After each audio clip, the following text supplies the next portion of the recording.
We're living through the greatest jobs theft in the history of the world. That's what it is. Greatest, think of it, greatest jobs theft in the history of the world. A Trump administration will stop the jobs from leaving America. As part of our plan to bring back jobs, we're going to lower taxes on American business from 35% to 15%. We need somebody that's going to go to work to bring our jobs back. All right, you heard him, Donald Trump promising to bring jobs back. Now, here's what his campaign said this morning about the earlier jobs report. Came out a couple of hours ago, and here's his response. Quote, "This disastrous jobs report underscores the total failures of the Obama-Clinton economy that delivers only for donors and special interests and robs working families. President Obama is the first president in modern history not to have a single year of 3% growth." Peter Navarro is with us. He's one of the Trump economic advisors, frequent guest on the program. Peter, welcome back. You're number one in covering the accuracy of that report. I'm looking at all these spins on it. It's just, oh, it dropped to 4.9% unemployment rate. That's because people left the workforce. They didn't mention the fact that manufacturing employment was down 9%. 9,000 in an economy that can't go anywhere without that manufacturing base. To me, that report was a neat little capsule of the decline of America's middle class. If you lose 103,000 full-time jobs in a month and replace them with 90,000 part-time jobs, you're not helping middle America recover. Here's my favorite statistic, which is tragic. We have now, since 2009 in the Obama-Clinton economy, added more people to the rolls of food stamps than to the job rolls.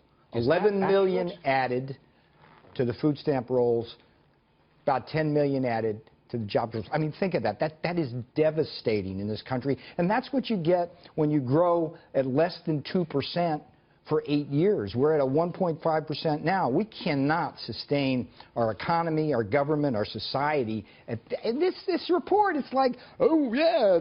No, look, if we grew double the rate like Donald Trump wants to do, we would see job reports in the 200,000s. At least. Month in, month out. Because you add 1 point, Stuart, 1 point is 1.2 million jobs a year that you create. That's 100,000 more a month. So you add that to that anemic, awful performance, which is distorted by not counting full-time versus part-time properly, not looking at manufacturing. That was a horrible report, yet that's not what we read in Washington or see it on the Clinton News Network. Do you know I'm a founder of CNN back in the day, but it was not the Clinton News Network. That's another story. You will atone for that, my son. Oh, I have over a long period of time. Next one for you, Peter. Donald Trump. He's in the all-important state of New Hampshire. That's where he's going today. New Hampshire is very much a key. We've got a new poll, two new polls actually. One shows him dead even, tied, 38-38. There's another poll from Suffolk University, Boston Globe, tied right there at 42. And I'm going to bring this to your attention. An interesting headline from the Washington Post. Donald Trump has never been closer to the presidency than he is at this moment. And they predicate that story on New Hampshire. Because if the vote were today, and the polls were exactly the same as they are today, all Donald Trump needs to win the presidency is to win the 4 electoral college votes of New Hampshire. So look, my question to you is, you're the economics guy. Is there something about New Hampshire that makes them susceptible to Trump economics, bearing in mind the jobs report today? It's not even the economics for me in New Hampshire. It's the live free or die state. These are the people that in some sense embody Donald Trump's independence, the drain the swamp, the stand alone, to stand tall for America. This is a state that is almost unique in this country in terms of how it lives and has its culture. But having said that, New Hampshire, like every other state in the union, has been hammered by the bad trade deals.